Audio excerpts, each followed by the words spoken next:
Hola, buenas tardes, soy Paloma Rentería de ARA, Adolescentes Representando Adolescentes, y el día de hoy, como todos los miércoles en punto de las 4 de la tarde, nos encontramos nuevamente en esta cabina con nuestro nuevo invitado del día de hoy, José Luis Aguilera. Hola, buenas tardes, ¿cómo se encuentra? Muchas gracias por la invitación, muchas gracias, y muy bien, afortunadamente. Perfecto, y para poder iniciar esta plática, nuestra primera pregunta del día de hoy es ¿por qué decide usted participar en política? Pues de niño lo traía en familia, mi papá es político, tiene más de 40 años en esto, y pues el contagio de él siempre nos hablaba de su trabajo, de lo que se dedicaba, es abogado de profesión, y perteneció a un partido político que era el PRI. Empezó a trabajar ahí en las filas juveniles, empezó a desenvolverse en el PRI, en aquellos ayeres, y desde los 5 o 6 años lo acompañaba a la oficina, veía lo que hacía, me invitaba a los eventos, y no se diga cuando había campañas cada 3 años, pues estábamos en las campañas, y que la playera y las gorras, y ayúdame a repartir, ya tenía yo 10 años, 11 años, y crecí del ejemplo que él siempre ha dado, y me gustó. Le dije que quería pertenecer pues a este tema de la política. Nunca pensé, de los cargos que he tenido, pues llegar tan lejos en el sentido de lo que empezó a lo mejor como un sueño de un niño, pues prácticamente a lo que hemos hecho hoy, pero fue gracias a él que me inculcó el ejemplo y que me lo sigue inculcando y ayudando prácticamente para estar en la política. Entonces fue curiosidad suya y también por guía de su padre, de su familia, ¿no? Primero la curiosidad. Ajá, sí. ¿Qué hace tu papá? Su oficina, la gente que visitaba. Él tenía muchos recorridos en las colonias, fue presidente estatal de la Federación de Colonos del estado de Querétaro. Hacían comités. Recuerdo mucho cuando era gobernador Mariano Palacios, empezaron a hacer las primeras obras de calles, empedrados, colonias como Reforma Agraria, Binacer, Lomas de Casablanca, de este lado Menchaca, San Pedrito Peñuelas, y que en aquellos ayeres llevaban la obra totalmente diferente a como se lleva hoy. Entonces, todo eso te llama la atención, te gusta el tema del contacto con la gente y empezar a hacer las gestiones con él, y es el ejemplo que al final tomé y que decidí estar en la política.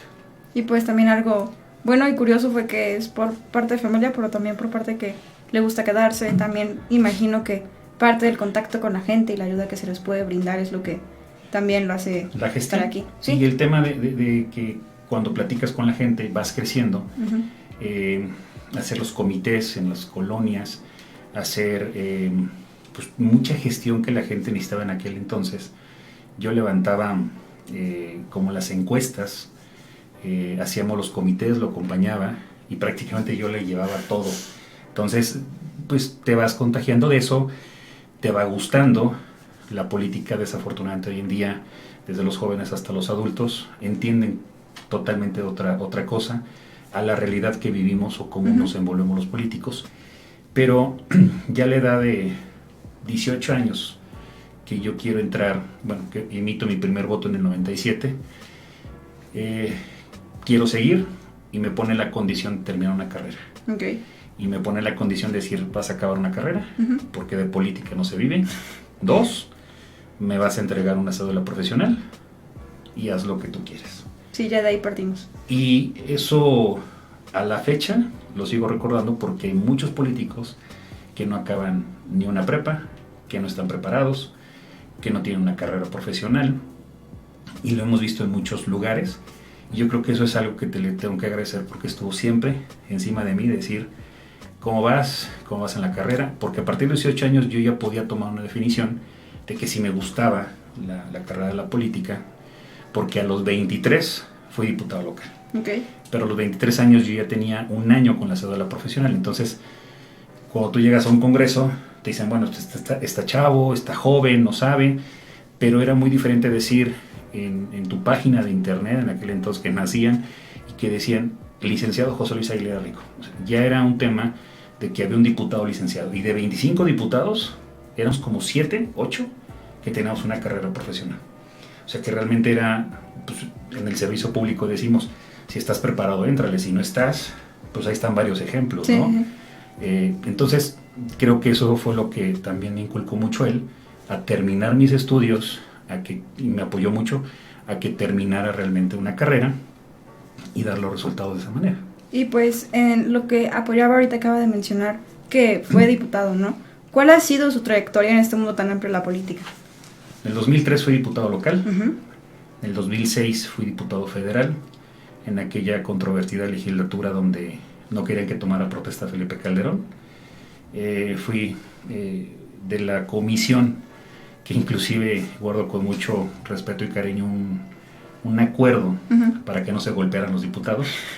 Un día en la noche lo firmamos, que no fuera el presidente Fox en aquel entonces. Entonces fue una legislatura muy entretenida, que creo que no ha habido de esas.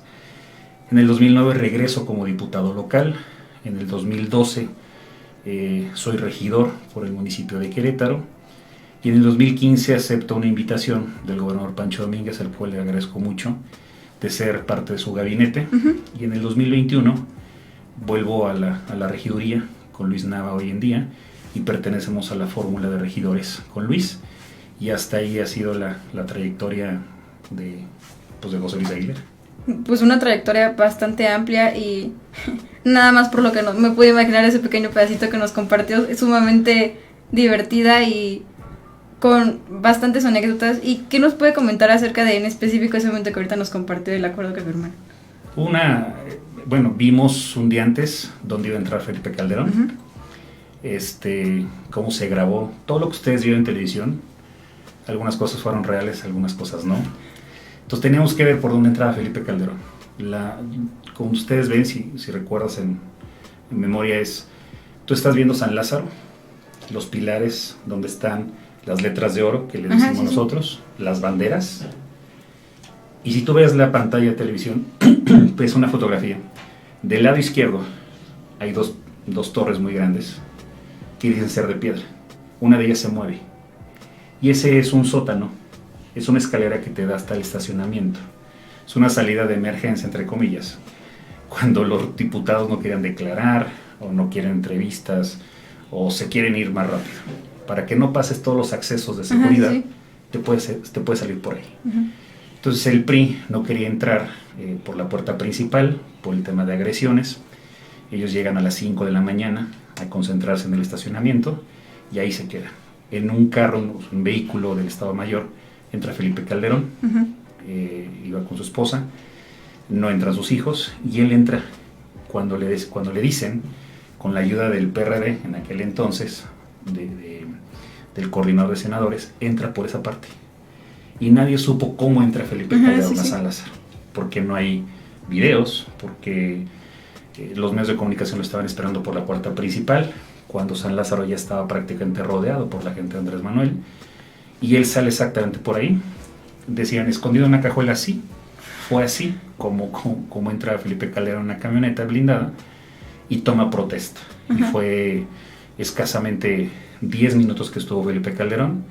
Se le dijo que no tenía que dar un mensaje un día antes con Camilo Muriño, que estaba en la sala de sesiones un día antes con nosotros, y mencionamos, no viene Vicente Fox, porque Fox ya había entregado simbólicamente la banda presidencial. Sí. Que es un error constitucional hacer eso, pero a las 12 de la noche le estaba entregando la banda presidencial.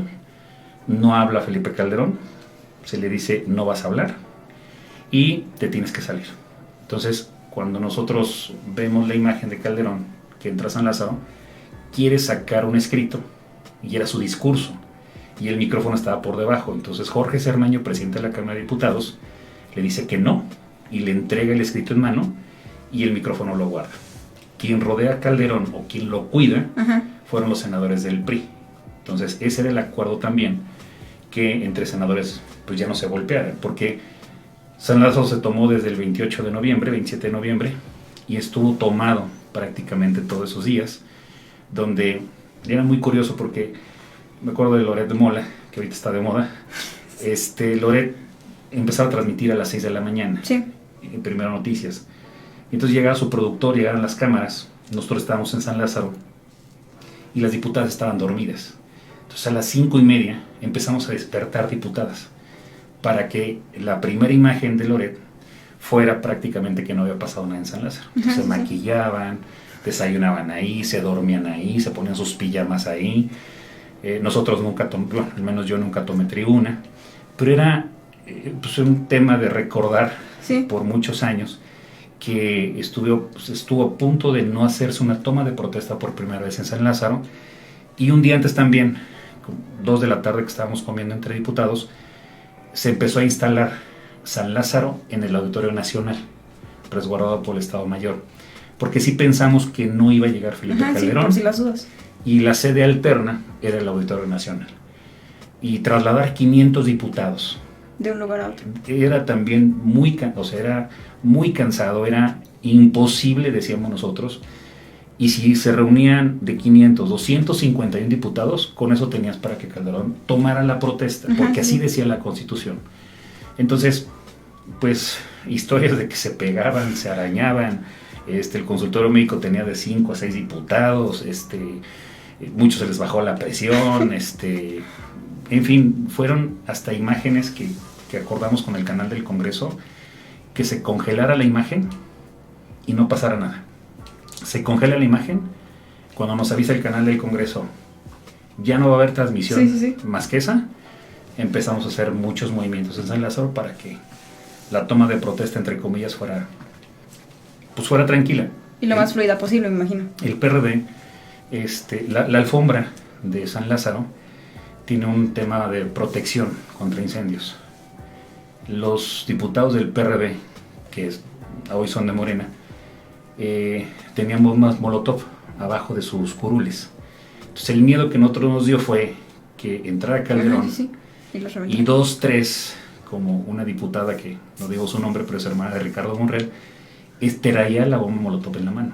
Entonces nosotros decíamos, no lo hagas, espérate. Entonces mientras acá estaban tomando protesta o el aplauso, son cosas que no se dieron en San Lázaro, pero que estaba muy latente el tema de violencia en San Lázaro. Y afuera era el doble de lo que estaba viviéndose adentro de San Lázaro. Nosotros salimos cerca de las 11 de la noche ese 1 de diciembre.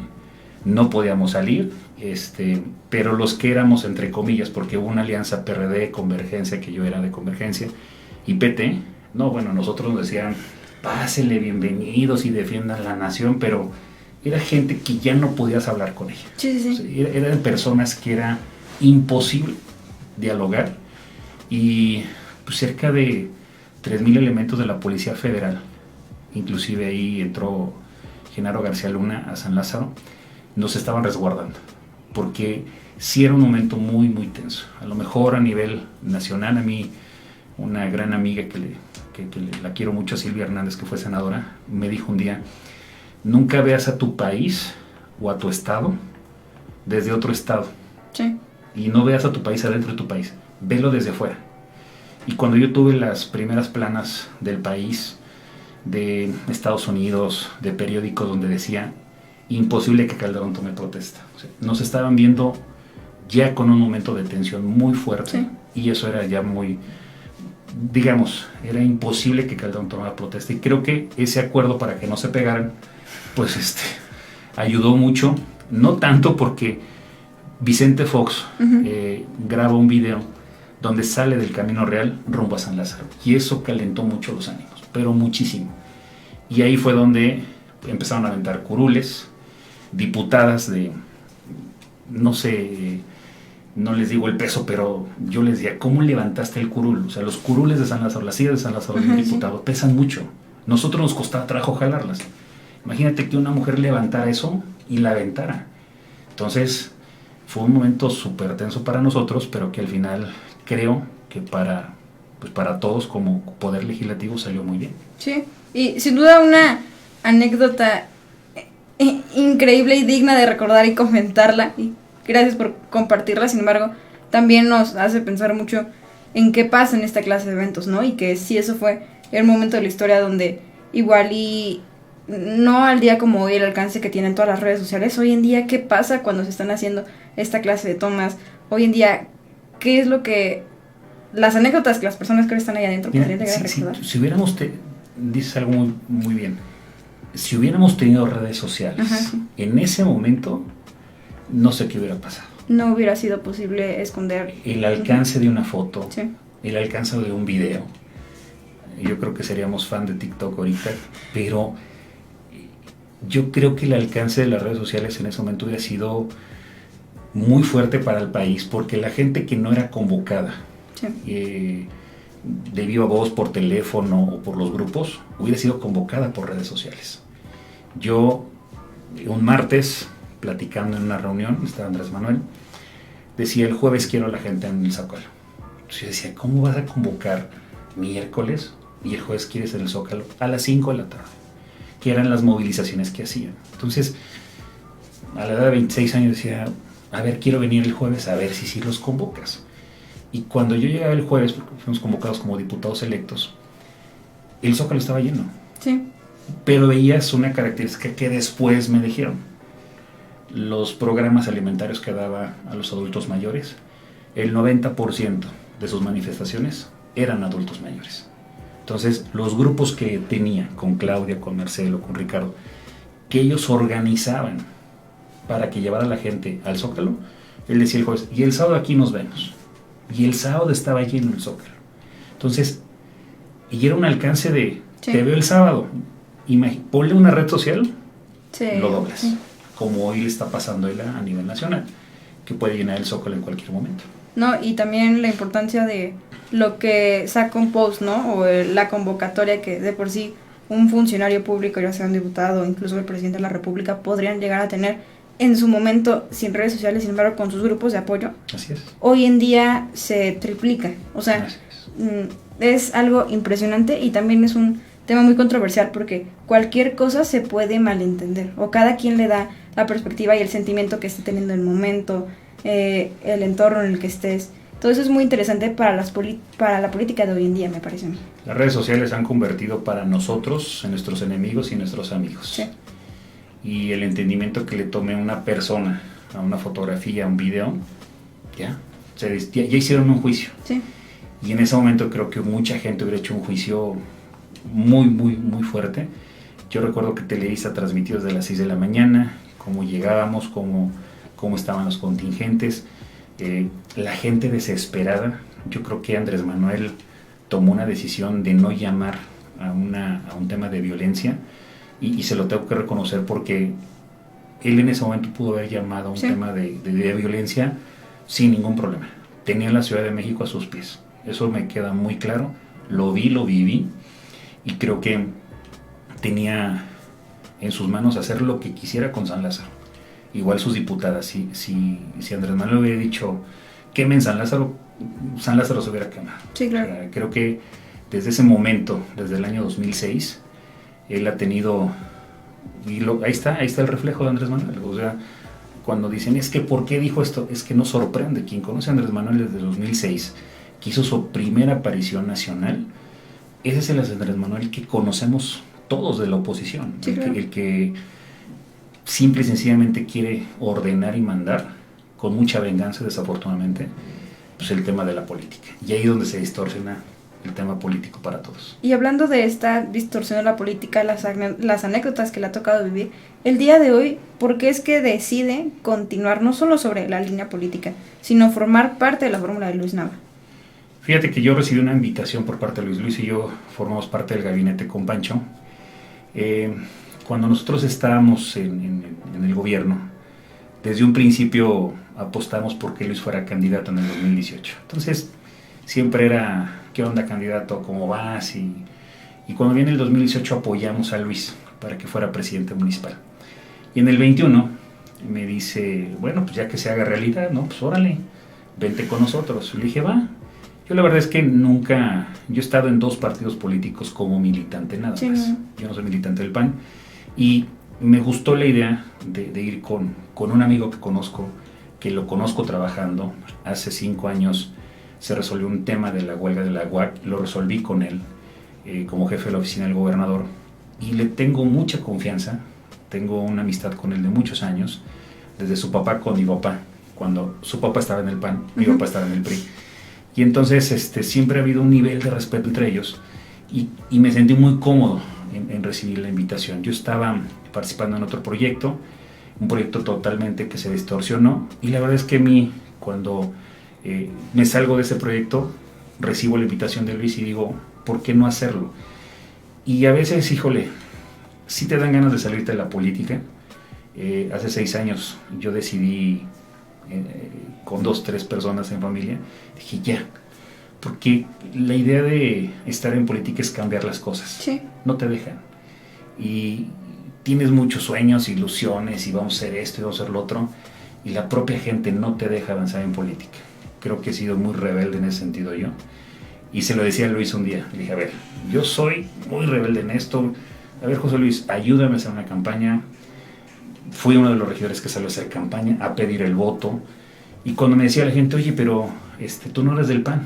Dije, pero vengo a pedir el voto por Luis. Y les hablaba de Luis, y pues es mi amigo. Sí. Si yo no conocía ni siquiera el candidato, como muchos, porque dicen, no, pues que haga campaña el candidato a presidente. No, yo era candidato a regidor y quería hacer una campaña. Entonces, fue una campaña más social.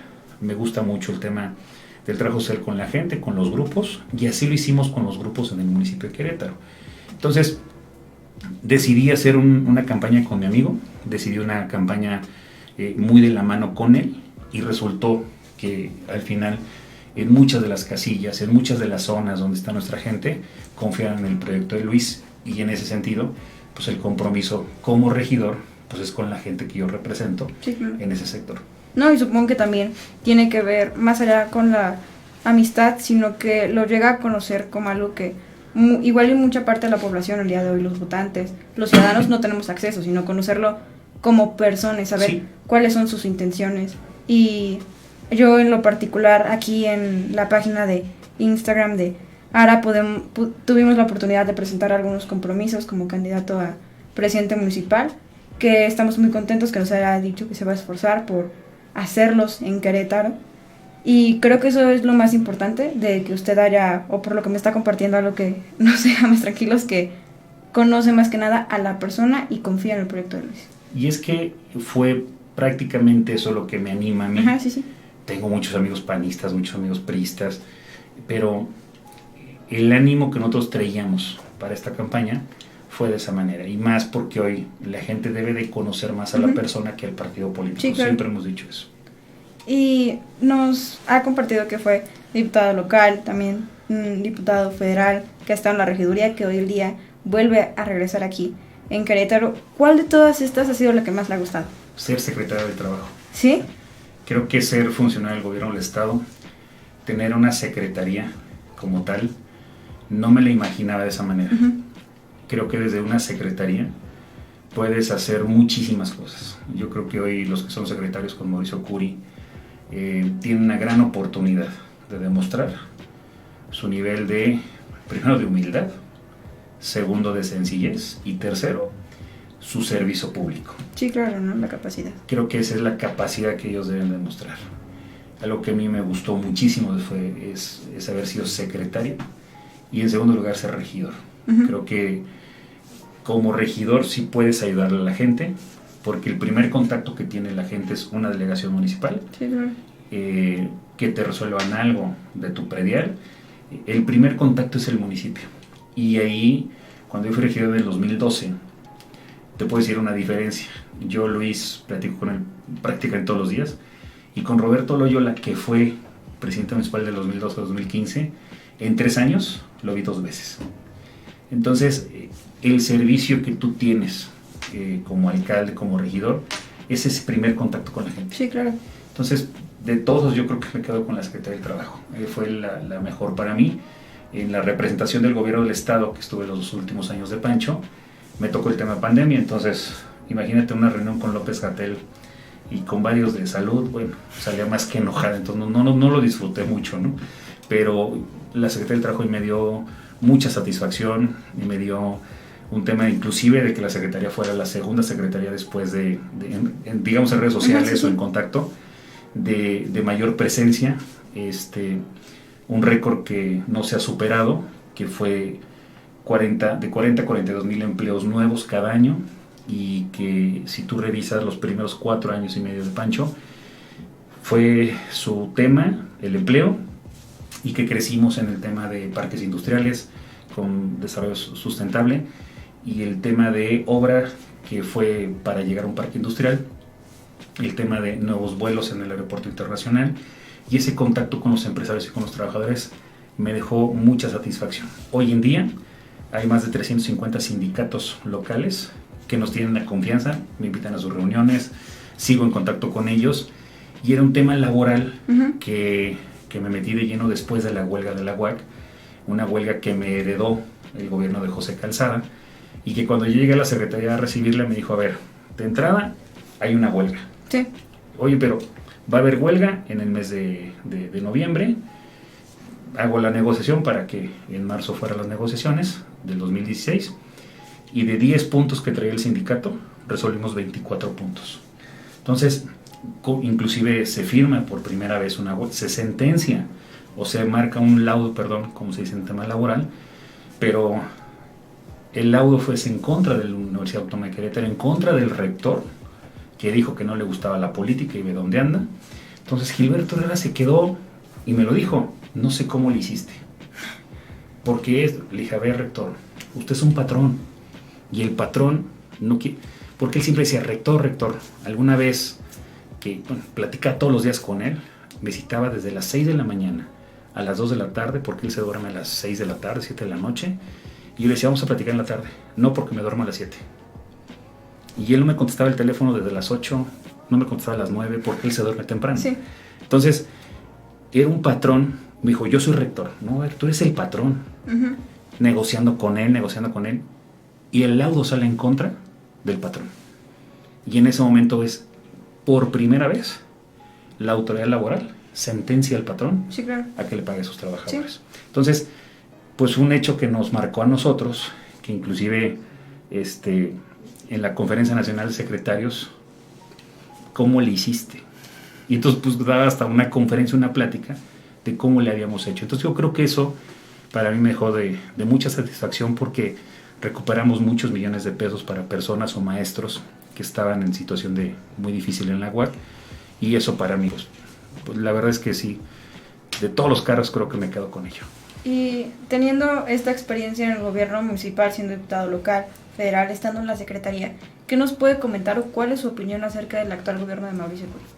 Está arrancando, creo que, te decía ahorita, debe tener los funcionarios que él eligió para un cargo de servicio público, mucha gente preparada, mucha gente capacitada en sus temas, muy metidos en sus temas, desde una secretaria de Educación que viene de un tema de ser rectora, hoy es secretaria. O sea, no son funcionarios, entre comillas, como le dicen muchos, inventados, tienen una preparación hoy que lo demuestra. Sí. Inclusive el propio Mauricio Curi, cuando él presentaba sus propuestas, cuando él estaba debatiendo, hoy tiene que demostrarlo como gobernador, y creo que los arranques siempre de gobierno, nosotros siempre lo decíamos, es el primer año. O sea, si es 2 de octubre, oiga, ¿qué pasó? No me han puesto mi agua. Déjame acomodar, deja ir a conocer la silla, deja ver dónde está el domicilio donde te voy a atender. Creo que la gente quiere resultados muy rápido. Es entendible. Sí. Pero dentro de la administración pública hay reglas, y esas reglas tenemos que cumplirlas también. Entonces creo que Mauricio, y nosotros lo medimos hace 6 años, tenemos que arrancar, tenemos que conocer cómo es la situación de Querétaro, que cambia todos los días. Entonces, hoy en día Mauricio tiene que ser un gestor ante la federación, tiene que exigirle los recursos, como hoy no ha llegado recurso en salud, lo ha dicho Mauricio. Quiere hacer obra pública, tiene que tocar las puertas de la obra pública, porque solamente de los impuestos de los que hoy vive el gobierno no va a soportarlos a nivel estatal, y las acciones que haga Mauricio va a repercutir en un tema de su gestión. Sí. Y creo que él está capacitado, creo que él tiene una visión muy empresarial y sabe cuidar los pesos y los centavos. Sí. Y hay gobernadores que no cuidan ni los pesos ni los centavos. Entonces creo que este primer arranque debe de haber mucha confianza, pues, en el tema del gobierno. Cuando en un año y medio me digas cómo va Mauricio, va a ser otra opinión muy diferente a la que se da. Entonces creo que tenemos que ver los arranques de todo gobierno. Y ya nada más nuestra última pregunta de el día de hoy, ¿qué consejo nos daría a nosotros los adolescentes que el día de hoy estamos interesados en participar en política? Bueno, primero prepárense sus estudios. La política es de mucha preparación. Yo no quiero ver jóvenes que por la ilusión de ver a un señor presidente todas las mañanas digan quiero ser como él. Ojalá que no. que no agarren ese ejemplo. En segundo lugar, creo que esa preparación debe ir acompañada con preparación política, con una preparación personal, que no piensen que ser político es vivir de la política. De la política no se vive. Es un grave error que siempre hemos pensado, que han pensado. Pero lo van a seguir haciendo, lo siguen pensando. Hoy en día tenemos un ejemplo de un señor que trae nada más 200 pesos en la cartera, que no tiene tarjetas de crédito y que es presidente de la República, pero que su hijo vive en Houston, que tiene una camioneta más de 1,5 millones de pesos. Y esos ejemplos es que no tengan la doble moral, sí, claro, que digan a qué se dedican. Alguna vez me decían a mí, oye, es que tú, soy abogado, tengo una consultoría a nivel no nacional sino internacional. Hoy en Centroamérica estoy haciendo varios trabajos desde abril del 2019 y creo que si hoy dejo la política no me pasa nada. Sí, claro. Que tengo un despacho a nivel nacional, no me pasa nada. Y eso creo que hoy en día los jóvenes deben de tener una capacidad y conocimiento para aventarse al ruedo. Aviéntense, les gusta la política, adelante. Pero pensemos qué ejemplo queremos tomar, qué ejemplo deben de tener como un símbolo. Porque si hoy en día su símbolo va a ser Cuauhtémoc Blanco, gobernador de Morelos, pues adelante. Si su ejemplo va a ser Cuitláhuac de Veracruz, ahí está la agresión a los medios. Creo que hoy en día tenemos que estar más preparados para presentarle a la gente, jóvenes preparados y jóvenes que realmente tengan un proyecto para su propio estado. Y empiecen con su colonia, empiecen con su comunidad. Creo que ahí es el mejor ejemplo de primero cumplirles a ellos y después cumplir a los demás. Sí, claro. Bueno, muchas gracias el día de hoy por la plática, por el consejo, por las anécdotas que sin duda vamos a recordar y a compartir en otro momento. Y con esto cerramos el día de hoy. Como siempre nos encontramos aquí todos los miércoles en punto de las 4 de la tarde. Muchas gracias.